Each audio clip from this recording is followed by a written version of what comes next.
네, 오늘 말씀의 제목은 취약한 존재로 창조되다라는 제목으로 말씀을 나누기를 원합니다. 제가 얼마 전에 며칠 좀 됐는데요, 몇 주 됐는데요, 뉴스를 보게 되었습니다. 플랫폼 노동자 이야기인데요. 네, 요즘에는 플랫폼 노동자라고 하는데 우리가 흔히 볼 수 있는 배달 기사의 이야기였습니다. 이 플랫폼 노동자가 이제 음식을 픽업을 하러 음식점에 갔습니다. 음식점에 갔는데 화장실을 사용하고 싶은 거예요. 그래서 화장실을 사용을 했습니다. 그런데 갑자기 점주 가게 주인이 나왔습니다. 가게 주인이 나와서 왜 화장실을 썼느냐, 이런 이유로 사실 굉장히 모멸감을 주었던 사건이었습니다. 자신이 피고 있던 담배를 집어 던졌고 또 헬멧을 잡아 당겼고, 그리고 출발하려고 하는 그 오토바이를 운전대를 잡아서 넘어뜨렸습니다. 사실 이러한 일들이 이런 배달 기사 분들에게는 비일비재하다고 합니다. 그래서 영국이나 해외에서도 이런 그 플랫폼 노동자들을 위한 법안을 상정하고자 준비하고 있다, 이런 뉴스를 또 접하게 되었습니다. 이런 노동의 사각지대에 있는 분들, 이분들, 이 사건의 당사자이신 이 피해자인 이분의 마음이 어떠했을까 상상을 한번 해보았습니다. 그가 받은 상처, 그리고 그 마음, 정신적 충격, 수치, 모멸감, 아마 이러한 마음들이 이 마음 안에 가득했을 것입니다. 그리고 가해자의 마음도 한번 생각해 보았습니다. 그 마음 가운데 죄책감은 있는 걸까? 혹시 마음 가운데 잘못했다라는 깨달음이 있기는 한 걸까라는 생각을 그 뉴스를 보면서 생각하게 되었습니다. 여러분들 어떠십니까? 여러분들 수치심을 느낀 적이 있으십니까? 아니면 누군가에게 모멸감을 가했거나 누군가에게 좀 부정적 행위를 함으로 인해서 그 마음 가운데 죄책감을 가진 적은 없습니까? 수치심은 어릴 때 형성된다고 해요. 수치심은 아주 어릴 때 형성이 돼서 우리의 의식 차원까지도 기억 못할 정도로 아주 어릴 때 형성이 되는데, 예를 들면 이런 겁니다. 부모님이 아주 어린 아이에게 굉장히 좀 불쾌한 몸짓이라든가 언어, 그런 표현들을 해요. 근데 그 아이가 수치심이 생긴다는 거죠. 그런데 이 발달 단계의 연령이 언제냐면 15개월에서 18개월입니다. 굉장히 어리죠. 이런 어린 나이에 이미 이 안에서 수치심이 생겨난다라는 거죠. 그리고 아이가 무언가를 막 하고 싶어 해요. 막 하고 싶어 하는데 어른들이 또 방해하는 경우가 있잖아요. 위험하니까 또 못하게 하는 경우가 있고, 이때에 아이들의 그 마음 가운데 수치심이 생긴다고 합니다. 아주 그 어릴 적부터 그 우뇌에 있는 그 신경세포로부터 이러한 수치심이 발생한다고 하죠. 수치심이 내가 나쁜 존재야 라는 것을 느낄 때부터 생겨난다고 하면 죄책감이라는 것도 있습니다. 죄책감은 내가 누군가에게 나쁜 행동, 부정적 행위를 했을 때에 생겨나는 그 마음입니다. 이 죄책감은 조금 더 성장을 한 후에 형성이 되는데, 그 나이가 3세에서 6세라고 합니다. 그러니까 어느 정도 인식이 생겨난 다음에 인지 발달 단계에서 생겨나는 거죠.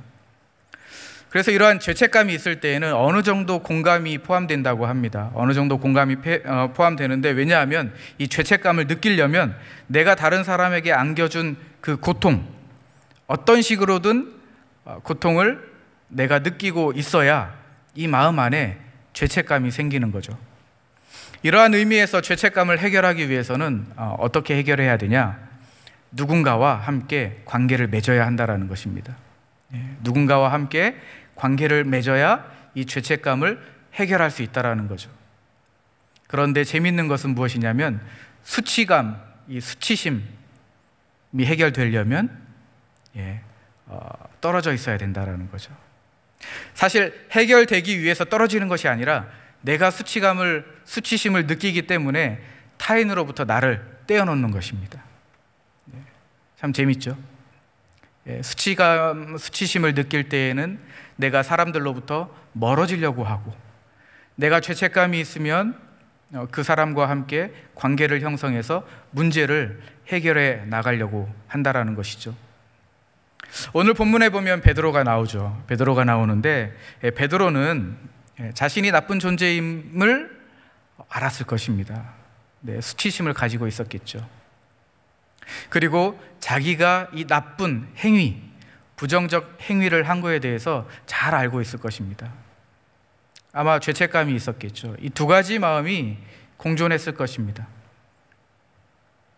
그래서 아마 시선으로부터 벗어나고 싶었을 거예요. 왜냐하면 수치심이 있었기 때문에. 또 한편으로는 누군가와 관계를 하고 싶었을 것입니다. 왜냐하면 죄책감이 있었기 때문에. 이 두 가지 마음이 공존하는 베드로가 오늘 본문에 등장을 하는데요. 결론부터 말씀드리자면 오늘 전체의 결론은 사실 부활하신 예수님을 만남으로 인하여서 베드로가 가지고 있었던 그 수치심과 죄책감이 해결되고 회복되고 치료된다라는 것입니다. 그래서 저는 기대하는 바가 있습니다. 오늘 말씀을 우리가 다 듣고 난 다음에 우리가 기도할 때에는 부활하신 그 예수님을 우리가 다시 인격적으로 만나는 시간이 되는 거죠. 그때에 우리가 어떤 걸 기대할 수 있느냐? 우리 안에 있는 수치심, 그리고 우리 안에 있었던 죄책감들이 그리스도의 십자가 보혈 앞에 펼쳐지는 것입니다. 고백되고 베드로가 고백한 것처럼 그저 사랑을 고백하는 것입니다. 저는 오늘 말씀 끝나고 난 다음에 기도할 때 이러한 은혜가 있기를 간절히 소원합니다.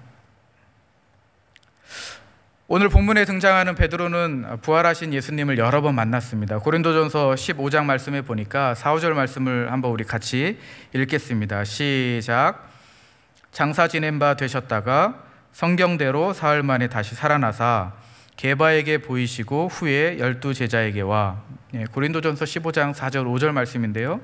이 말씀을 보니까 예수님께서 부활하신 다음에 제일 먼저 만난 게 게바입니다. 베드로입니다. 베드로를 먼저 만나셨습니다. 그리고 난 다음에 제자들을 만났는데 아마 제자들의 그 무리 속에 또 베드로가 있었겠죠. 베드로는 이미 여기에서부터 2번 만났습니다. 그리고 사도행전 1장 3절 말씀에 보니까 예수님께서 40일 동안 하나님 나라를 가르치시고 그리고 제자들을 만나시면서 하나님의 나라의 이야기를 들려주셨다라고 나와 있습니다. 그러면 그 40일 동안 베드로는 이미 더 만났겠죠. 적어도 3번 이상은 만났을 것입니다. 그런데 우리가 한번 기억을 좀 떠올려 보기를 원하는데요. 베드로가 부활하신 예수님을 만나기 전의 모습은 어떠했을까? 베드로는 예수님의 수제자였었는데 그에게 어떠한 일이 일어났는가? 우리가 한번 기억을 떠올렸으면 좋겠습니다. 베드로는 이런 말을 했습니다. 예수님, 모두가 예수님을 배반하고 버릴지라도 저는 결코 주님을 버리지 않겠습니다. 이런 말을 했거든요. 제가 감옥에 가더라도 그리고 죽음을 맞이하더라도 저는 주님을 지키겠습니다. 이러한 고백을 했습니다. 호언장담했습니다. 그런데 요한복음 13장 말씀에 보니까 이렇게 아주 리얼하게 나와 있죠. 시몬 베드로가 이르되 주여 어디로 가시나이까? 예수께서 대답하시되 내가 가는 곳에 내가 지금은 따라올 수 없으나 후에는 따라오리라. 베드로가 이르되 주여 내가 지금은 어찌하여 따라갈 수 없나이까? 주를 위하여 내 목숨을 버리겠나이다. 이렇게 호언장담했습니다. 저 사람들은 주님을 버릴지라도 저는 목숨 바쳐 주님을 지키겠습니다. 이렇게 고백했던 사람이 바로 베드로였습니다. 그런데 예수님이 체포될 당시에 베드로는 어떻게 했습니까? 모르쇠로 일관했습니다. 아마 한 번 부인했으면 그래 실수할 수 있겠지, 이렇게 생각할 수 있겠죠. 두 번 했어도 한 번 더 봐줄 수 있겠습니다. 그런데 세 번 부인했다라는 것입니다. 이것은 변명의 여지가 없는 거죠. 마태복음을 보면 마태가 굉장히 디테일하게 이 모습을 묘사하는데요, 굉장히 재밌습니다. 마태가 베드로를 묘사하는데 베드로는 대제사장의 뜰 안에 있었습니다. 거기서 무엇을 했냐고 하니까 문법적으로 미완료인데요, 거기서 계속 앉아 있었습니다. 하인들과 계속 앉아 있었어요. 왜냐하면 예수님이 재판받는 중이었기 때문입니다. 그때에 한 여종이 다가갑니다. 내가 갈릴리 예수와 있었던 사람 아니더냐? 이렇게 물어보거든요. 그때 베드로는 부인합니다. 네가 도대체 무슨 말 하는지 잘 모르겠다. 그리고 난 다음에 이제 이 장면이 어떻게 넘어가냐면 베드로가 이동을 합니다. 이 말씀에 보니까 뭐라고 나오냐면은 앞문까지 나아간다. 마태복음 26장에 그렇게 나와 있거든요. 그리고 마가복음 14장에 보니까 앞뜰까지 나아간다, 이렇게 표현되어 있습니다. 거기는 어디냐면 입구에서부터 거리까지, 이 현관 통로를 이야기합니다. 그러니까 이 장면이 베드로가 원래는 대제사장의 그 안 뜰에 있었는데 한 여종이 와서 추궁을 합니다. 도전을 하죠. 너 예수님하고 알던 사람 아니냐 하니까 이제는 시선을 피하는 거예요. 예수님이 계시는 그 공간으로부터 멀어지는 것입니다. 여기에서부터 수치심이 생겨났을 것입니다. 왜냐하면 수치심이 생기는 순간 사람들로부터 나를 떼어놓기 시작하니까. 사람들의 그 시선에서 자유롭고 싶었을 것입니다. 그런데 사실 자유롭지 않죠. 다른 여종이 찾아옵니다. 그리고 또 물어보죠. 예수님을 아는 그 사람 아니더냐 물어봅니다. 그리고 어떻게 대답합니까? 베드로가 맹세합니다. 첫 번째는 그냥 내가 무슨 말 하는지 모르겠다, 이렇게 이야기했는데 두 번째는 맹세합니다. 부정적인 어감이 조금 확대가 되는 거죠. 그리고 이제 세 번째 장면으로 넘어갑니다. 세 번째 장면은 같이 서 있던 사람, 이 같이 서 있던 사람이 다시 베드로에게 이야기하는 거죠. 피할 수 없는 상황입니다. 베드로는 피하고 싶었을 것입니다. 자유롭고 싶고 시선에서부터 멀어지고 싶었을 것입니다. 그런데 그러면 그럴수록 하나님은 더 드러내시는 거죠. 그 사람이 어떤 사람인지, 너가 어떤 사람인지 하나님은 더 드러내십니다. 베드로와 함께 있었던 한 사람이 다시 다가와 물어봅니다. 너도 진실로 그 도당이라 내 말소리가 너를 표명한다 하거늘. 이때에 베드로가 어떻게 말하냐면 그가 저주하고 맹세하여 이르되, 더 강해졌습니다. 처음에는 부인했습니다. 무슨 말 하는지 모르겠다. 두 번째는 맹세했습니다. 그리고 세 번째는 저주하고 맹세했습니다. 베드로의 이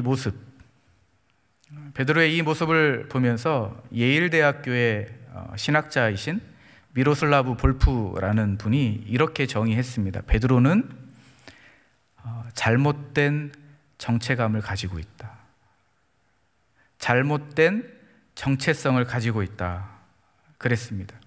왜냐하면 다시 한번 거꾸로 가서 베드로가 어떤 말을 했냐면, 저는 다른 사람들이 예수님을 버릴지라도 저는 결코 주님을 버리지 않겠습니다. 감옥에 가더라도 죽음을 맞이하더라도 주님을 지키겠습니다. 충성이거든요. 베드로의 정체성은 어디에 근거해 있냐면 예수님을 향한 자신의 사랑에 근거해 있었습니다. 이게 거짓말이라는 거예요. 예수님을 향한 그 충성, 볼프에 의하면, 이 볼프 교수님에 의하면 예수님을 향한 그 충성이 왜곡됐다라는 것입니다. 그 왜곡된 정체성으로 그리스도인이다, 주님을 따른다 라고 말하면 안 된다라고 이야기합니다. 그러면 우리는 어떠한 정체성을 가지고 있어야 합니까? 내가 만든 사랑으로 주님을 사랑하는 것을 근거로 하는 것이 아니라 주님께서 나를 사랑하시는 그 사랑으로 근거해야 된다는 거죠. 굉장히 중요한 포인트입니다. 저는 주님을 향하여 충성하고 있습니다. 저는 주님을 사랑합니다. 저는 주님을 위하여서 죽겠습니다. 이게 잘못된 정체성이라는 거예요. 주님이 나를 향한 그 사랑에 근거하여서 제가 주님을 따르겠습니다. 이게 바른 정체성이라는 것입니다. 거짓된 정체성이 낳는 두 가지 결과가 있습니다. 두 가지 결과가 있는데 첫 번째는 나약함, 그리고 두 번째는 적대감입니다. 이렇게 우리가 잘못된 정체성을 가지고 있으면 두 가지 결과, 첫 번째로는 나약함, 두 번째로는 적대감이 생깁니다. 나약함은 그겁니다. 정서가 매우 불안한 것입니다. 그래서 자기를 볼 수 없는 거예요. 자기의 실상, 자신의 모습을 볼 수 없는 것입니다. 예수님께서는 베드로에게 분명히 이렇게 말씀하셨죠. 네가 나를 부인할 것이다. 베드로에게 베드로의 실패를, 눈앞에 있는 실패를 이야기했을 때 베드로는 눈앞에 있는 실패를 보지 못했습니다. 예수님의 말씀을 듣지 못했어요. 왜 그랬습니까? 예수님의 사랑에 뿌리를 두지 못하기 때문에. 가족의 인정, 자신의 성취, 내가 만들어낸 사랑, 이러한 것들로 정체성이 만들어졌기 때문에 극도로 불안해지는 것입니다. 그리고 부인하는 거예요. 인정하지 않는 거죠. 여러 가지 이유를 만들어냅니다. 그리고 정당화시킵니다. 이것이 잘못된 정체성을 가지고 있었을 때에 나타나는 첫 번째 결과입니다. 그리고 두 번째는 적대감입니다. 예수님을 체포할 때에 사람들이 왔죠. 그때에 베드로가 어떤 반응을 보였습니까? 칼을 뽑아서 귀를 잘랐습니다. 굉장히 폭력적이죠. 적대감이 나타나는 것입니다. 예수님은 그러한 분이 아니셨습니다. 예수님은 원수까지 사랑하고 적들을 위하여서 십자가에 못 박혀 죽으신 분이 바로 그리스도이십니다. 그런데 그리스도가 가는 그 방향과는 전혀 달라요. 베드로의 모습은 적대감, 공격적입니다. 왜 그렇습니까? 잘못된 정체감이 있기 때문에. 이 정체성 자체가 잘못 형성되었기 때문에 이렇게 나약하고 적대감을 가지고 있는 모습이 드러나는 것입니다. 여러분, 우리 모습을 한번 좀 생각했으면 좋겠습니다. 나는 이런 잘못된 정체성을 가지고 있지 않은가? 베드로와 같이 수치심 때문에 사람들로부터 나를 멀리 떼어놓고 있지는 않는가? 수치감을 넘어서 내가 누군가에게 부정적 행위, 나쁜 행위를 했기 때문에 내 마음에 죄책감이 있어서 그 사람과 해결하고 싶은 마음이 없는가? 혹은 예수님과 만나서 정말 단판 짓고 싶은 그 문제가 없는가? 한번 생각해 보시기를 바랍니다. 우리가 세상을 살다 보면 우리의 수치심을 유발하는 것들이 참 많이 있는 것 같습니다. 네. 축적된 시간과 역사 속에서 여성은 어떠해야 한다, 엄마는 어떠해야 한다, 이러한 정형화된 틀이 생기죠. 그러한 틀을 볼 때에 내 모습이 만족스럽지 못하면 수치심이 생기기도 하고, 그것을 넘어서 죄책감이 또 생기는 행동을 하기도 합니다. 셀럽을 따라하면 좀 완벽해지지 않을까, 이런 생각을 하기도 하죠. 그런데 현실은 그렇지 않습니다. 현실은 그렇게 할 수가 없죠. 네, 그런 속에서 오는 괴리감과 절망, 좌절이 있습니다. 남성들은 어떻습니까? 남편들은 사회와 과정 속에서 내가 연약한 모습을 보여서는 안 된다, 약한 모습을 보이거나 두려워하는 모습을 보여서 안 된다 라는 두려움이 있습니다. 이 두려워하는 이 모습이 가정에게 그대로 적용되는데요. 그래서 나약한 가장, 연약한 가장의 모습을 보여주기 싫어합니다. 그래서 가끔은 아이들이 사소한 농담을 던진 거에도 소심해집니다. 발끈하죠. 민감해지고. 그러다 보면 아이에게 또 못할 소리 하고, 그러다 보면 죄책감이 들고, 그러다 보면 창피하고 부끄럽고 아내에게도 싫어하는 소리를 하고, 이러한 일들이 반복되고 있습니다. 친구들과 또 만남이 있죠. 친구들과 만날 때에 친구들이 뭐라고 이야기합니까? 다이어트 한다고 하더니 아직 시작 안 한 거야? 뭐 이런 말들 있잖아요. 얼마나 기분이 참 그렇습니까? 네. 또 다른 친구는 이런 말을 할 수 있겠죠. 오늘은 굉장히 편안하게 옷을 입고 왔네. 한 달 전부터 이 모임을 위해서 준비했는데 말이죠. 이런 말은 참 듣기 힘듭니다. 네. 그리고 또 헤어졌어? 이런 말들이 있죠. 네. 헤어진 거 맞는데 그 앞에 또 자라는 말이 굉장히 불쾌합니다. 또 헤어졌어? 이런 말들. 이런 말들은 참 우리의 감정을 주체할 수 없을 정도로 굉장히 불편하게 만드는 거죠. 네. 그리고 얼마나 외모 지상적인 일들이 참 많이 있습니까? 그래서 나의 모습을 볼 때 참 부끄럽고 때로는 싫고, 네, 좀 혐오스럽고, 좀 더 극단으로 간다면 그러한 또 내 모습을 또 보기도 합니다. 이런 생각을 한번 해보았습니다. 하나님께서는 정말 인간을 창조하실 때에 참 적어도 나를 창조하실 때에 실수하신 게 아닌가라는 생각을 해보았습니다. 하나님께서 창조하신 다음에 참 보기 좋았다라고 말씀하셨는데 제한된 그 범위 내에서만 좋았다라고 말씀하신 게 아닌가, 뭐 이런 생각을 또 해보게 되었습니다. 그런데 성경 전체의 내러티브를 보면 재밌는 건 무엇이냐면 취약한 인간들의 이야기가 나온다라는 거예요. 성경 한번 창세기에서부터 끝까지 한번 읽어보시면 취약한 인간들의 모습. 그런데 정말 놀라운 건 무엇이냐면 그 취약한 인간들과 함께 하시는 하나님의 이야기가 같이 동시에 반복되어서 나온다라는 거죠.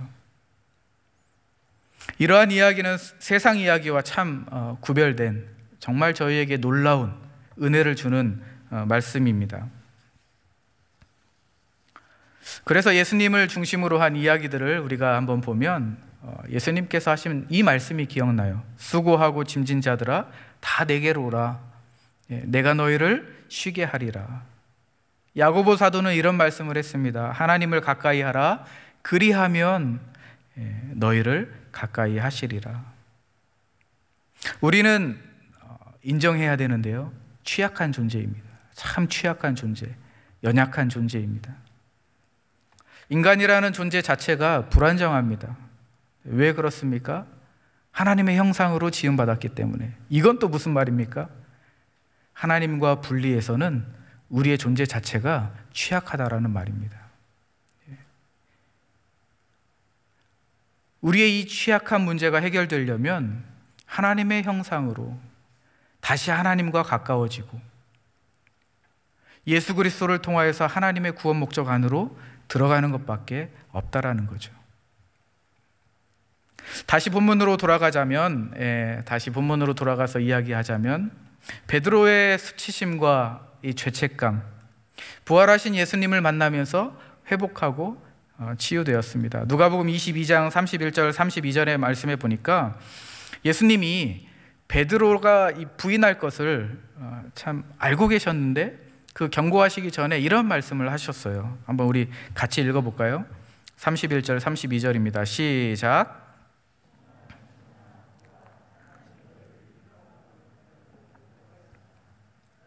내가 너를 위하여 내 믿음이 떨어지지 않기를 기도하였노니 너는 돌이킨 후에 내 형제를 굳게 하라. 네, 예수님의 이 말씀은 응답받았습니다. 이루어졌죠.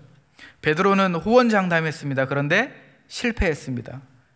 베드로가 용기 있게 말했습니다. 그러나 그 용기도 실패했죠. 죽음을 불사하겠다라는 충성심이 있었습니다. 그러나 그 충성심 안에 수치심과 죄책감이 들어갔습니다.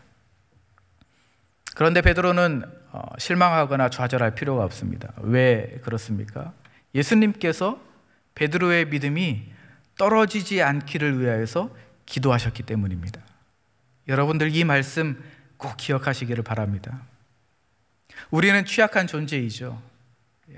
부인할 겁니다. 맹세할 겁니다. 어쩌면 저주하고 맹세할지도 모르겠습니다. 실패할 것입니다. 늘 수치감, 수치심과 늘 죄책감에 사로잡혀 살아갈지도 모르겠습니다. 그런데 여러분 좌절하거나 절망하지 마십시오. 왜 그렇습니까? 예수님께서 베드로를 위하여서 믿음이 떨어지지 않게 하기 위하여서 기도하신 것처럼 여러분과 저를 위해서 우리의 믿음을 위하여서 기도하시기 때문입니다. 이 말씀이 우리에게 큰 위로와 격려가 되기를 주님의 이름으로 축원합니다. 베드로를 만났습니다. 부활하신 예수님께서 베드로를 만났고 3번의 질문을 하셨습니다. 내가 이 사람들보다 나를 더 사랑하느냐? 베드로의 어감이거든요. 내가 저들보다 당신을 사랑합니다. 베드로야, 내가 나를 이 사람들보다 더 사랑하느냐? 예수님께서 질문하셨습니다. 베드로는 대답했습니다. 주님, 그냥 사랑합니다. 주님, 그냥 사랑합니다. 더 이상 베드로는 방어하지 않습니다. 그리고 책임을 전가시키지 않죠. 베드로는 자기가 해왔던 훌륭한 그 행적에 대해서 예수님에게 말씀하지 않습니다. 그리고 자기를 비하하지도 않습니다. 주님, 그냥 사랑합니다. 베드로의 회개하는 모습입니다. 주님께서 원하시는 모습인 거죠. 내가 원하는 모습으로 주님께 다가가는 것이 아니고 그냥 있는 모습 그대로 주님 앞에 다가가는 거죠.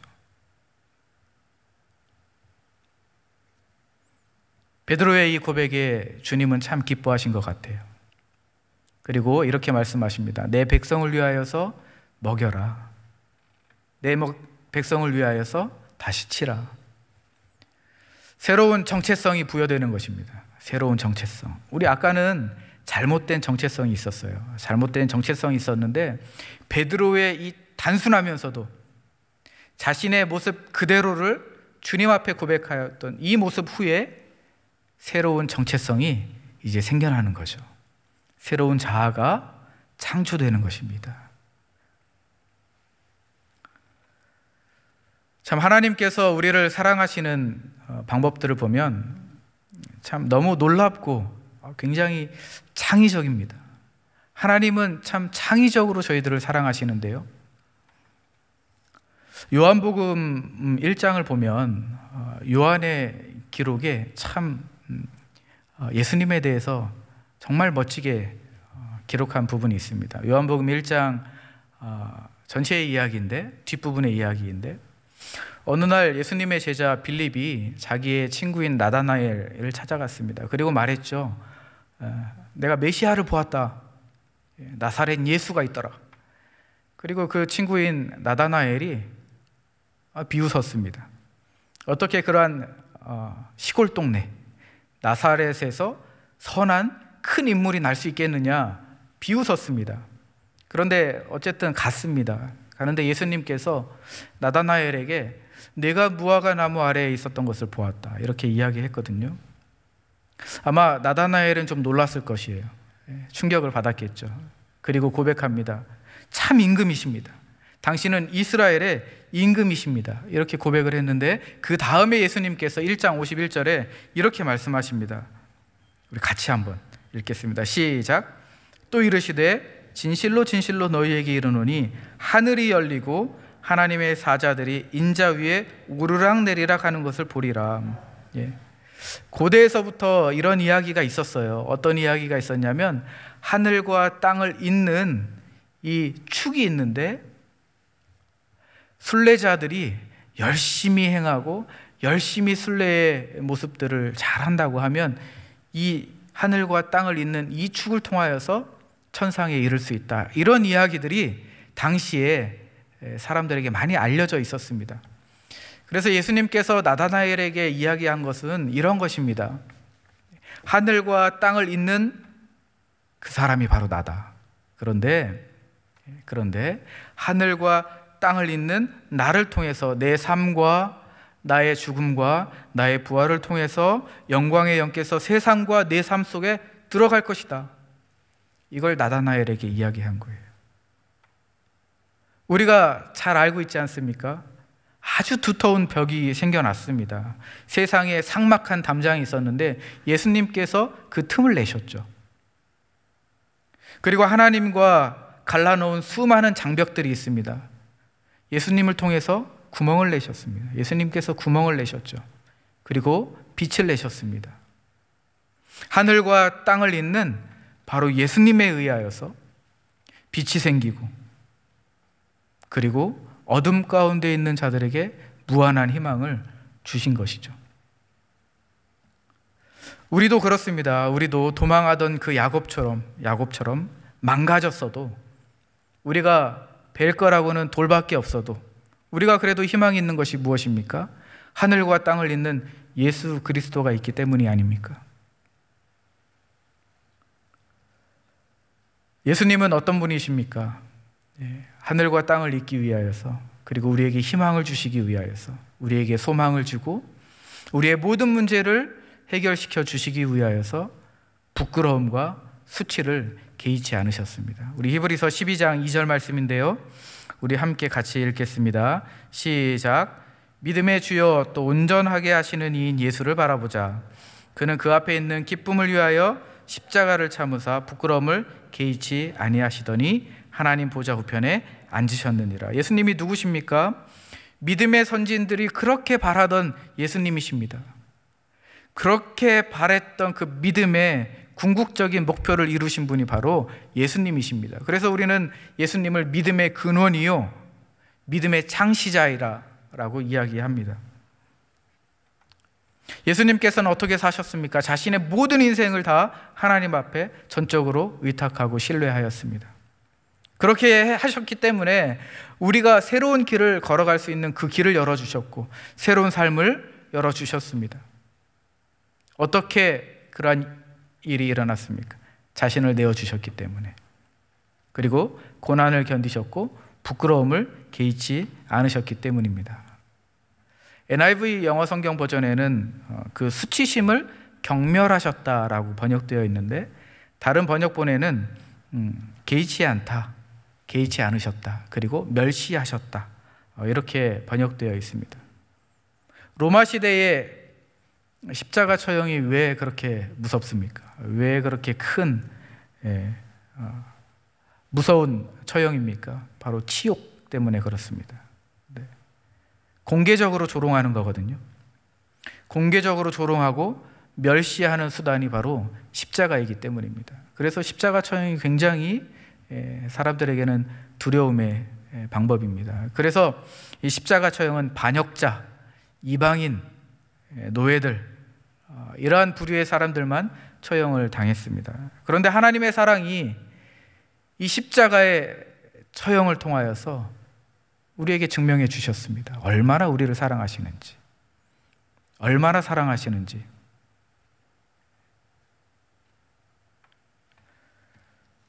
그런데 예수님은 그 십자가의 수치를 피하지 않으셨습니다. 모른 척하지 않으셨죠. 없는 것처럼 행동하시지 않았습니다. 정면으로 다가가셨습니다. 네. 그리고 수치심을 경멸하셨어요. 경멸하시고 멸시하시고, 그리고 개의치 않으셨습니다. 그냥 받아들이신 거죠. 그 수치심을 개의치 하지 않으시고 경멸하시고 무시하시고 받아들이셨기 때문에 우리가 이렇게 이 자리에 있는 것입니다. 예수님께서는 십자가에서만 수치를 당하신 게 아니죠. 우리가 살고 있는 이 시간, 공간 안으로 예수님이 오신 것 자체가 사실은 수치입니다. 죄 없으신 예수님께서 이 땅에 오신 것, 이것 자체가 수치죠. 그런데 그 수치를 개의치 않으셨습니다. 예수님은 수치에 빠진 우리와 동일시하셨습니다. 그래서 죄인들과 함께 하셨고 가난한 자들과 함께 하셨습니다. 그리고 버림받은 자들과 사귀셨습니다. 그리고 사회가 배척하고 멸시하는 사람들, 그러한 부류들과 함께 하셨습니다. 그들이 가지고 있는 그 열등감, 그 열등감의 수치를 주님이 나누어 가지셨습니다. 예수님은 이 도덕성, 이 도덕적 순결, 그리고 명성보다 수치를 개의치 않으시고 우리를 사랑하는 그 사랑에 더 마음을 두셨습니다. 아마 명예를 중시하시는 분이셨다면 십자가에 못 박혀 죽으시지 않으셨겠죠. 내 명성이 중요해, 나는 나를 지켜야 돼, 이러한 마음이 있으셨다면 아마 우리가 살고 있는 이 시공간 안으로 오시지 않았을 것입니다. 그런데 예수님께서는 그게 중요하지 않았어요. 예수님이 중요하게 생각했던 건 뭐냐면 우리의 수치와 죄책감, 우리의 연약한 모습, 있는 모습 그대로 사랑하는 것을 주님은 더 크게 보셨다라는 거죠. 덕분에 예수님의 그 대리적 동일성, 우리와 동일한 이러한 예수님의 모습 때문에 우리는 하나님과 하나가 되었습니다. 그리고 새로운 세상이 열리고 새로운 자아가 창조되고 새로운 정체성이 다시 형성되는 것입니다. 그리고 우리가 이러한 소외, 그렇죠, 우리가 수치심이 있다면 얼마나 이 소외감이 느낍니다. 이런 부분에서 해방된 것입니다. 우리가 우리 있는 모습 그대로 예수님 앞에 나아갔을 때에 그러면 개인적으로 그리고 공동체적으로 어떠한 일이 일어날까 한번 생각해 보았습니다. 하늘과 땅을 잇는 예수님을 우리가 인격적으로 만났을 때에 과연 어떠한 역사가 일어날 것인가? 개인적으로는 아마 이러한 일들이 일어날 거예요. 베드로에게 일어났던 것처럼 자아가 새롭게 창조되는 거죠. 그리고 공동체적으로는 아마 그 공동체가 변화될 것입니다. 변혁적으로 바뀔 거예요. 수치와 명예를 중요시하는 그 1세기 문화가 있었습니다. 1세기 문화가 있었는데 예수님 당시에 그 문화는 굉장히 수치와 명예를 중요하게 생각을 했습니다. 제가 그 한 인물을 소개하고 싶은데요. 하나님의 그 목적 안에서 자신의 명예와 명성을 추구한 것이 아니라 정말로 하나님의 그 구원 목적 안으로 들어갔던 인물이 있습니다. 바로 요셉이라는 사람입니다. 예수님의 육신의 아버지이고 그리고 마리아의 남편이었습니다. 마태의 기록에 따르면 이 요셉을 보면서 의로운 사람이다 이렇게 이야기를 합니다. 의로운 사람이다 이렇게 이야기를 하는데 아마 의로운 사람이라면 당시에 이런 사람일 것입니다. 성경을 열심히 연구하고 그리고 제자훈련 그리고 아카데미 아마 열심히 참여했을 것입니다. 그리고 우수한 성적으로 이수를 졸업을 했을 것입니다. 그래서 사람들에게 아마 명성이 있었겠죠. 와, 저 사람 대단한 사람이야. 성경 연구도 하고 말씀 암송도 적어도 한 500개 이상 하고 이런 명성이 있었을 것입니다. 그런데 이 요셉에게 이 명성에 큰 타격이 옵니다. 풍문이 돌았는데 요셉과 결혼하려고 했던 그 약혼녀가 임신을 했다라는 거죠. 얼마나 참 놀랄 일입니까? 이 사실이 밝혀지면 정말 이 요셉의 명성은 땅에 떨어지는 거죠. 이 문제를 해결하려면 아마 이제 토라를 찾아가야 됩니다. 토라에 어떻게 나와 있나? 토라의 그 기준과 법에 따라서 해결을 해야 되겠죠. 이러한 경우에 토라는 어떻게 나와 있냐면 유혹한 자나 유혹을 받은 자나 돌로 쳐라. 이렇게 간단하게 아주 심플하면서 명료하게 해결책이 나와 있습니다. 만약에 이 두 사람이 자백을 하지 않는다면 아주 쓴물을 먹여라. 쓴물을 먹이고 난 다음에 이 친구들이 죽으면 죄가 있는 거고 죽지 않으면 무죄. 이런 이야기가 있습니다. 요셉은 어떻게 해야 될까요? 아마 큰 딜레마에 빠졌을 것입니다. 토라의 지침대로 행동을 해야 될까? 아니면 마리아를 아내로 데리고 와야 될까? 참 아마 굉장히 고통스러운 시간을 보내고 있었을 것입니다. 그런데 천사가 나타납니다. 천사가 나타나서 두려워하지 말아라. 성령으로 잉태된 아들이다. 임마누엘이다. 천사의 입술을 통하여서 요셉에게 그런 말을 전해줍니다. 그리고 난 다음에 요셉은 결정을 하죠. 마태복음 1장 24절에 이러한 결정을 합니다. 요셉이 잠에서 깨어 일어나 주의 사자의 분부대로 행하여 그 아내를 데리고 왔다. 네. 저는 이 부분이 새롭게 창조된 그러한 바른 자아의 모습이라고 생각을 합니다. 네. 명성보다는 당시 사회문화 안에서 가장 중요하게 생각했던 그 수치와 명예를 지키는 것보다는 하나님의 그 뜻에 순종하는 것. 우리는 어쩌면 살아가다 보면은 이러한 일들이 빈번할 거예요. 하나님의 뜻을 순종을 해야 되는데 하나님의 뜻을 순종하려고 하다 보니까 내 명예가 사람들로부터 실추되는 거죠. 우리는 이러한 딜레마에 빠질 수 있습니다. 그럼 여러분들 어떻게 하시겠습니까? 내 명예를 지키시겠습니까? 보호하시겠습니까? 그래도 하나님의 뜻에 순종하시겠습니까? 하나님의 그 구원 목적 안으로 들어가시겠습니까? 우리가 잘 아는 그 북아프리카의 아우구스티누스라는 사람이 있습니다.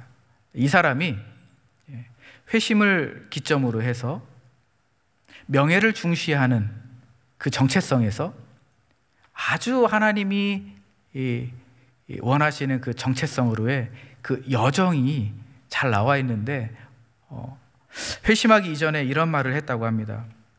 내가 말한 좋은 삶이란 사람들의 인정을 받는 것이다. 그런데 회심한 이후에 이런 말을 했습니다. 나는 하나님 안에서가 아니면 내 영혼의 안식처를 발견할 수 없다. 명예죠. 회심하기 전에 명예, 사람들로부터 인정받는 것, 가족으로부터 인정받는 것, 내가 얼마나 쌓아왔는지, 그리고 내가 얼마나 이룩했는지 내 성취를 살펴보는 것. 그러나 그것은 거짓된 정체성. 하나님이 원하시는 하나님의 목적 안에서 하나님 안에서 내 영혼의 안식처를 발견하고 살아가는 것. 바로 하나님이 원하시고 예수님이 베드로를 통하여서 저희들에게 보여주고자 하는 하나님의 말씀입니다. 개인적으로는 우리의 자아가 새롭게 창조되죠. 그리고 두 번째, 공동체적으로는 그러면 어떤 변화가 일어날 것인가? 변혁된 공동체가 생성된다라는 거죠. 생겨나는 겁니다. 모든 경계가 허물어지고 이방 세상에 대한 새로운 공간을 창조하는 그러한 이미지, 그러한 공동체입니다. 왜냐하면 예수님께서 그렇게 하셨기 때문이죠. 그래서 이 공동체, 변혁된 공동체 안에는 친밀감의 정신이 있습니다. 그래서 동질성, 온화함, 따뜻함, 위로함, 이런 것들이 특징입니다. 그래서 차이, 저 사람과 나와의 차이, 저 그룹과 우리와의 차이, 갈등, 그리고 거리감, 이런 것들을 피합니다. 정말 변혁된 공동체, 주님 안에서 변혁된 공동체는 모든 경계들을 허물고 따뜻함이 있고 온화함이 있고 그리고 포용력이 있고 다가감이 있습니다. 친밀감의 정신이 있습니다. 배타적인 것들을 제거합니다. 지난 세월 동안 한국교회를 한번 생각해 보았습니다. 개인의 구원을 굉장히 강조를 많이 했죠. 우리가 구원받은 백성으로서 하나님 앞에 헌신도 많이 했습니다. 가정을 깨우고 부모를 깨웠습니다. 그리고 나라를 일으켜 세웠습니다. 사람들에게 삶의 목표와 가치를 심어주었죠. 그리고 가정의 질서를 올바르게 세웠습니다. 지역교회로서 전도와 섬김, 봉사가 정말 남달랐습니다. 얼마나 봉사와 헌신이 있었던지 많은 사람들이 교회를 칭찬하기도 했습니다. 우리가 어렸을 때에는 교회 다니는 것이 참 자랑스러웠습니다. 그랬죠? 그리고 가정에 웃음꽃이 피었을 때 그 근거는 무엇이냐면 바로 교회였습니다. 그런데 어느 순간인가 수 쪽으로 점점 부흥하죠. 교회의 덩치가 비대해지고 그리고 경제가, 재정이 기하급수적으로 늘어납니다. 그러면서 교회다움이 잃어버리게 되었습니다. 이제는 이 바다에 떠 있는 그러한 정말 목적지 없이 떠 있는 그러한 모습이 우리의 모습이 아닌가, 그런 생각도 해볼 수 있습니다. 그런데 변혁된 공동체는 그렇지 않다라는 거죠. 정확한 목표가 있고 방향이 있습니다. 예수님께서 보셨던 그곳을 보시는 거고, 예수님이 가려고 했던 그 길을 우리가 가는 것입니다. 이 변혁된 공동체의 모습입니다. 공감을 넘습니다. 공감을 넘어 공생으로 나아가죠. 하나님의 선교를 수행하는 것이 하나님께서 교회를 세우신 목적이다라는 굳은 믿음이 있습니다. 그렇습니다. 예수님을 우리가 인격적으로 다시 만나고 부활하신 예수님 안에 우리가 거할 때에 우리의 취약했던 우리의 모습 가운데 수치심이나 좌절, 모멸감, 죄책감, 이런 것들은 다 해결되는 거죠. 그리고 우리 공동체는 다시 새로운 목적지를 향해 새로운 방향을 찾아서 나아가게 되는 것이죠. 말씀을 결론을 내리고 싶습니다. 한 문장으로 결론을 내리자면 내 능력이 약한 데서 온전하여진다. 바울의 고백입니다. 내 능력이 약한 데서 온전하여짐이라. 우리가 이제 기도할 때에 이런 기도를 했으면 좋겠어요. 부활하신 예수님 안에서 예수님과 우리가 조우, 만남을 통해서 내 이 취약했던 이 모습들이 다 드러나게 하여 주시옵소서. 내가 그거 보겠습니다. 내 있는 모습 그대로 예수님을 찾아가겠습니다. 내가 원하는 모습이 아니라 내 있는 모습을 주님 보여드리겠습니다. 주님 해결하여 주시옵소서. 우리 이렇게 기도했으면 좋겠습니다. 그래서 우리의 자아가 다시 새롭게 창조되기를 바랍니다. 거짓된 정체감,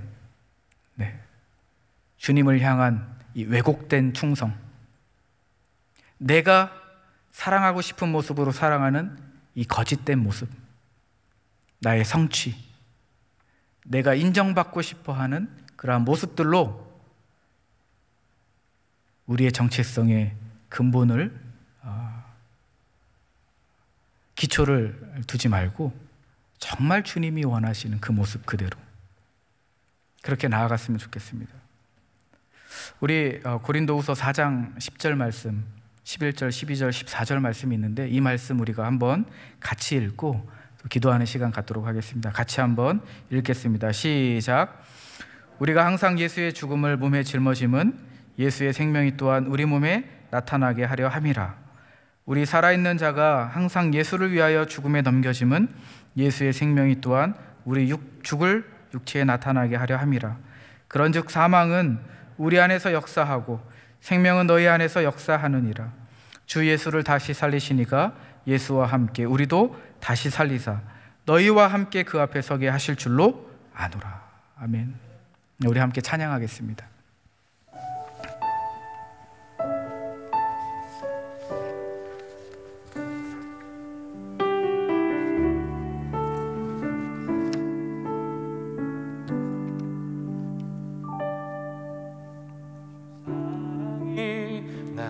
숨쉬게 해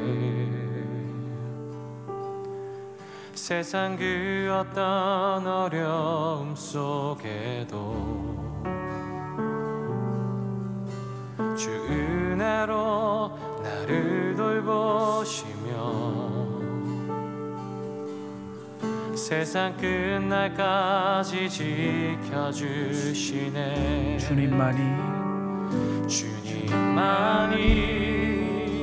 내 아픔 아시며 주님만이 내 맘 어루만지네. 어느 누구도 나를 향하시 주님의 사랑을 끊을 수 없네.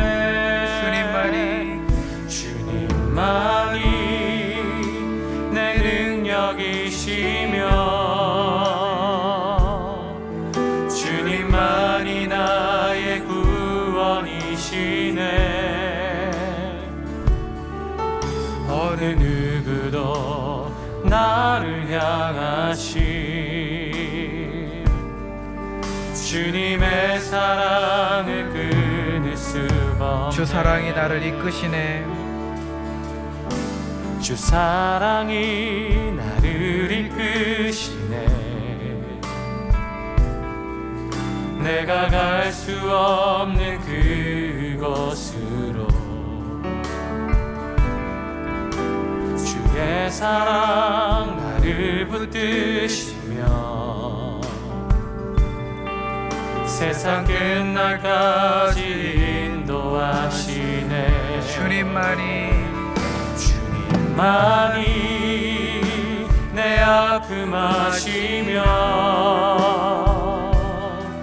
주님만이 내 맘 어루만지네. 어느 누구도 나를 향하시 주님의 사랑을 끊을 수 없네. 주님만이 내 능력이시며 주님만이 나의 구원이시네. 어느 누구도 나를 향하시 주님의 사랑을 주님만이 없네. 주님만이 내 아픔 아시며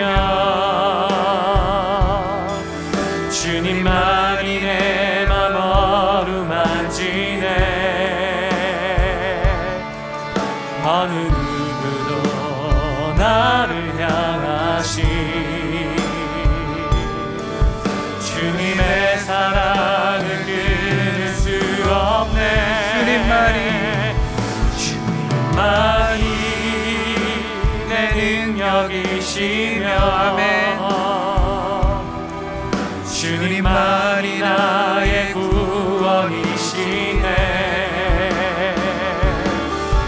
어느 누구도 나를 향하시 주님의 사랑을 끊을 수 내가 믿는 분, 내가 믿는 분 예수, 내가 속한 분 예수, 삶의 이유 되시네. 내 노래 되시네. 내가 믿는 분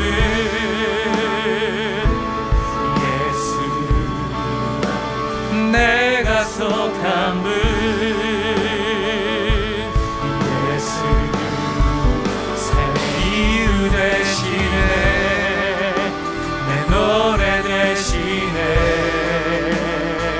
전심 주님 손에 맡겨드리니. 주님 손에 주님 손에 맡겨드리리. 나의 삶 주님께 주님 손이 나의 삶 붙드네. 나 주의 것 영원히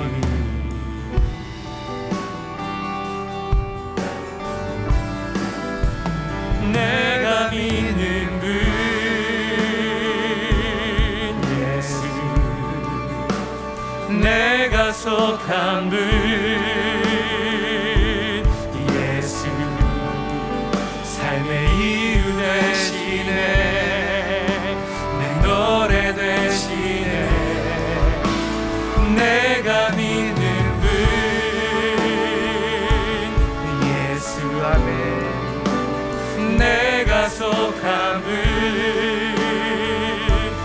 예수 삶의 이유 되시네 내 노래 되시네 내가 속한 분 내가 믿는 분 예수 내가 속한 분 예수 삶의 이유 되시네 내 노래 되시네 전심으로 아멘. 네, 우리 시간에 함께 기도하기를 원하는데요. 첫 번째, 하나님의 임재를 구하는 기도를 하기를 원합니다. 우리는 예수 그리스도 안에서 하나님의 영광과 그분의 임재를 확인할 수 있습니다. 우리는 예수 그리스도 안에 있고 예수 그리스도는 우리 안에 있으므로 풀이 마르고 꽃이 시들어도 우리는 여전히 기뻐하고 즐거워할 수 있습니다. 우리의 삶을 노래할 수 있죠. 요한복음 17장 24절 말씀에 아버지여 내 주신 자도 나 있는 곳에 나와 함께 있어 아버지께서 창세 전부터 나를 사랑하심으로 내게 주신 나의 영광을 그들로 보게 하기를 원하옵나이다. 예수님의 기도였습니다. 이 시간에 우리 기도할 때에 하나님, 수치감과 모멸감에 사로잡힌 나의 거짓된 정체성이 예수 그리스도의 복음 안에서 회복되고 치료되게 하여 주시옵소서. 나의 명예를 지키는 것보다 십자가의 복음 안에서 형성된 새로운 자아가 잘 지켜지게 하여 주시옵소서. 예수 그리스도의 영광 안에서 우리의 삶이 정결하여지고 자족하여지고 인내하고 감사하게 하여 주시옵소서. 이 시간에 이 하나님의 임재를 구하는 기도로 시간에 하나님 앞에 나아가겠습니다. 하나님 아버지 감사합니다.